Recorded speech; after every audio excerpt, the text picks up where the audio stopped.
Bismillahirrahmanirrahim.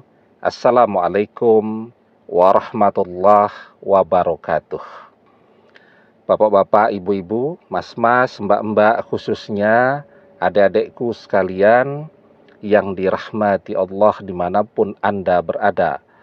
Kembali di IIP Channel bersama saya, IIP Wijayanto. Kali ini kita akan membahas tema 3 cara mempercepat mantan untuk kembali kepadamu. Ya. Nah, jadi tanpa terasa kan kita berpisah dengan mantan sudah lama ya. Dan mantan tetap tidak kembali kepada kita. Maka pertanyaannya, masih bisa tidak mantan balik? Kita lihat dulu peluangnya ya. Yang pertama, apakah mantan saat ini sendiri atau sudah ada yang punya? Ya kalau misalnya mantan sudah ada yang punya, terus kita kan tidak mungkin untuk merebut mantan kembali. Ya, apalagi jika mantan itu sudah menikah dengan orang lain, sudah punya anak dan seterusnya. Ya sudah, jika demikian, mau tidak mau kita harus belajar untuk melupakan mantan. Ya. Nah, tapi kalau kita melihat sekarang mantan masih sendiri. Ya. Mantan misal dulu mengkhianati kita tapi gagal dengan orang ketiga, berpisah. Mungkin mantan trauma dan sekarang dia sendiri. Atau memang perpisahan itu terjadi karena sebab alami dan mantan tidak mencari pengganti kita. Nah, itu yang paling penting tuh, untuk kita lihat dulu peluangnya.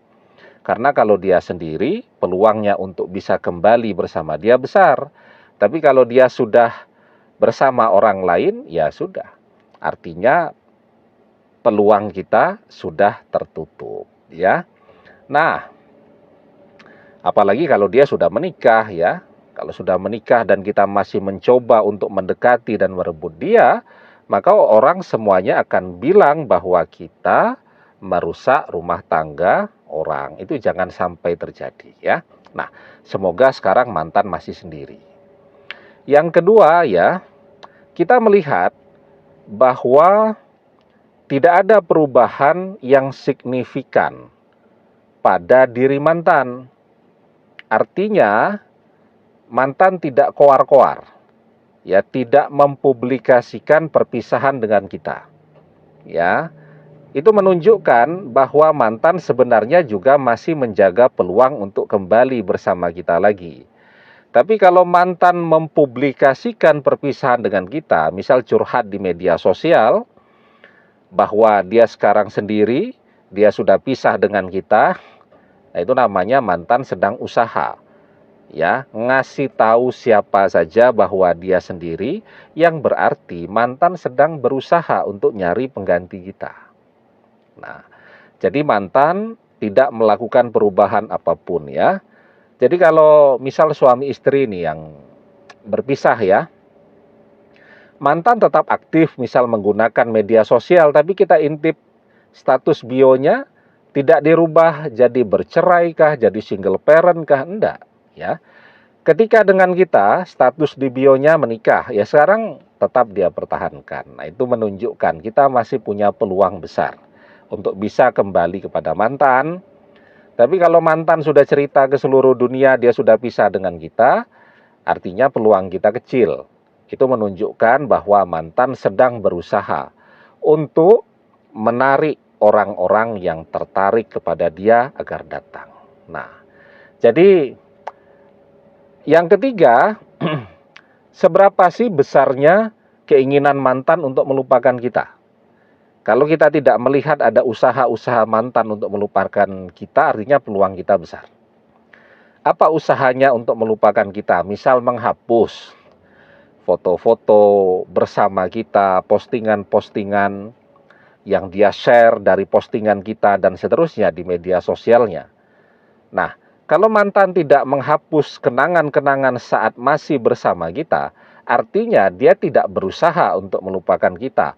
Peluang kita tetap ada. Nah, jadi kita lihat dulu, kita baca dulu nih peluangnya ya. Kalau peluangnya ada, nah, apa yang bisa kita lakukan untuk mempercepat mantan kembali? Nah, sebelum kita bahas, jangan lupa ya, biar ilmunya berkah.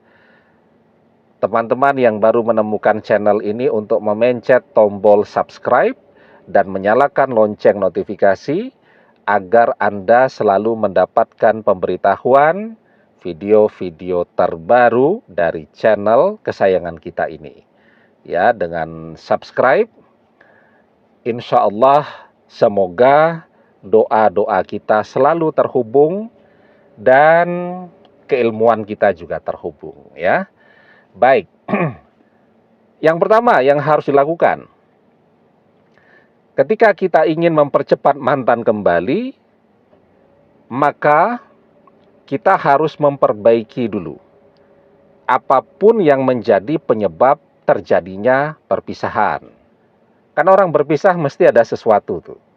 Apakah karena faktor ekonomi kita yang sedang kacau balau, berantakan? Maka perbaiki itu dulu. Karena ketika keadaan ekonomi kita tetap kacau balau dan kita minta mantan balik, mantan tidak mau balik karena penyebab dia pergi ya karena faktor ekonomi kita. Atau karena faktor sifat-sifat kita. Kita sangat emosional, temperamental, impulsif, pemarah, ngamuan, hobi bertengkar, dan seterusnya. Kan kelihatan tuh. Orang kalau hobinya bertengkar dan emosional, dari komennya saja kelihatan. Ya. Lihat video tutorial, terlalu panjang, bertele-tele.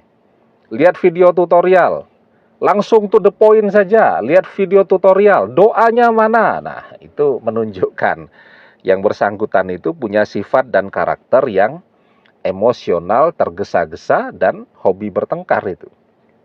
Ya. Nah, jadi wajar kan kalau mantannya tidak mau balik kalau dia masih punya sifat seperti itu. Nah, dia harus mengubah sifat-sifat tadi. Menjadi seseorang yang lebih sabar, punya kekuatan untuk mendengarkan. Orang itu kalau bicara itu suka, tapi menjadi pendengar yang baik itu yang paling susah. Nah, jadi yang kedua, kita perlu memperbaiki diri. Apa nih yang menjadi sebab perpisahan tadi segera kita perbaiki ya. Nah, jadi kalau ini sudah beres ya, sudah kita perbaiki, artinya kita sudah tampil beda lah sekarang ya. Kalau kemarin ada faktor ekonomi di situ, nah sekarang ekonomi kita sudah bagus lagi ya. Kalau kemarin ada faktor sifat-sifat kita yang tidak oke, sekarang kita sudah menjadi seseorang yang penyabar, dewasa, dan bisa menjadi pendengar yang baik. Nah, yang kedua ya, yang harus kita lakukan sekarang adalah kalau belum menikah, ngajak baliknya jangan ngajak pacaran. Kalau ngajak pacaran sulit tuh, ya. Mungkin dia jenuh dengan pacaran, mungkin karena merasa kok isinya berdosa terus ya. Nah, jadi sekarang kalau mau ngajak mantan balik, ajak untuk menikah. Ya. Nah, pertanyaannya bagaimana? Kalau dengan suami istri, ya tentu ngajak mantan balik untuk rujuk kembali ya. Begitu. Jadi kalau yang suami istri ya tentu tidak terlalu terasa ya perbedaannya kan ya, karena yang namanya suami istri ngajak balik mesti pengen rujuk kan, tapi akan sangat terasa tuh konsep hidupnya ketika ngajak balik ini pasangan yang kemarin pacaran ya, pacaran begitu sudah bertahun-tahun kemudian pisah lah. Kalau kemudian diajak balik untuk pacaran lagi, maka kecil kemungkinan dia mau. Tapi ketika kita mengatakan, ayo kita sekarang jangan pacaran lagi, tapi kita menikah. Paling tidak dia akan berpikir dulu, waduh ini serius nih dengan saya.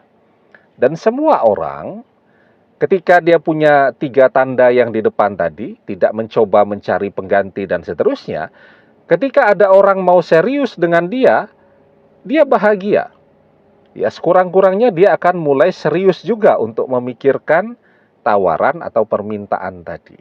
Nah, itu yang kedua ya. Jadi tunjukkan bahwa kita punya komitmen untuk serius dengan dia. Yang belum menikah, ngajaknya untuk menikah. Yang sudah menikah, kita berkomitmen misal akan menjadi seseorang yang mencintai dia, setia, dan memberikan yang terbaik untuk dia. Nah, gitu dong. Yang ketiga ya, harus ketemu dengan mantan. Ya, bagaimana dia tidak mau ketemu saya? Ya dicari caranya agar bisa ketemu. Tentu bicara langsung itu akan memberikan dampak yang lebih greget ya, lebih terasa daripada misal titip pesan atau telepon dan seterusnya. Banyak kok cara untuk bisa ketemu. Kita tahu tempat dia kerja, kita minta waktu misal ketika dia pulang kerja.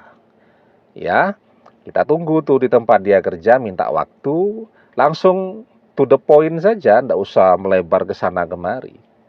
Dek, saya kesini tidak mau mengganggu, tapi saya kalau kamu bersedia mau melamar kamu, yuk kita menikah.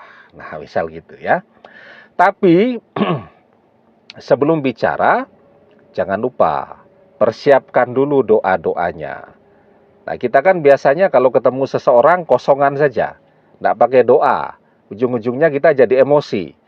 Dia emosi, kita emosi, nggak jadi balikan. Nah, jadi jangan lupa berdoa ya. Apa doanya? Sebelum kita ketemu dengan mantan ya, bahkan sebelum dapat janjian untuk bisa ketemu atau kepikiran di mana mau ketemu, rajin-rajinlah kirimi mantan Al-Fatihah. Pertanyaannya, berapa kali Ustadz? Kalau kita mencintai seseorang, tidak usah dihitung berapa kali. Semampu kita, ada waktu ya semampu kita ya. Gitu kalau kita mencintai seseorang. Nah, ketika akan ketemu, ya kita tahu nih, misal jam pulang kantornya jam sekian. Motornya sudah kelihatan di parkiran ya. Kita baca doa dulu sebelum ketemu dia. Doanya terdapat di dalam surat Toha ayat 25 sampai 28. Rabbis rohli sodri, Tuhanku lapangkanlah dadaku, wayasirli amri, dan mudahkanlah seluruh urusanku, wahlul uqdatam min lisani, dan hilangkanlah kekakuan dari lisanku, yafqahu qauli, agar mereka mengerti perkataanku. Ya, Rabbis rohli sodri, lapangkanlah dadaku. Jadi jangan sampai kita emosi ketika kita berbicara dengan dia. Ya, wa yassirli amri, mudahkanlah urusanku ini. Jadi agar dia pun tidak mempersulit untuk kembali bersama lagi. Wahlul uqdatam min lisani, dan hilangkanlah kekakuan dari lidahku. Banyak kan orang dari rumah mau ngomong macam-macam, begitu sudah ketemu jadi blank, atau lidahnya keserimpet-serimpet, jadi orang susah memahami. Yafqahu qauli, agar mereka memahami apa yang menjadi perkataanku. Demikian, semoga bermanfaat. Wallahu a'lam bissawab, billahi taufik wal hidayah. Assalamualaikum warahmatullahi wabarakatuh.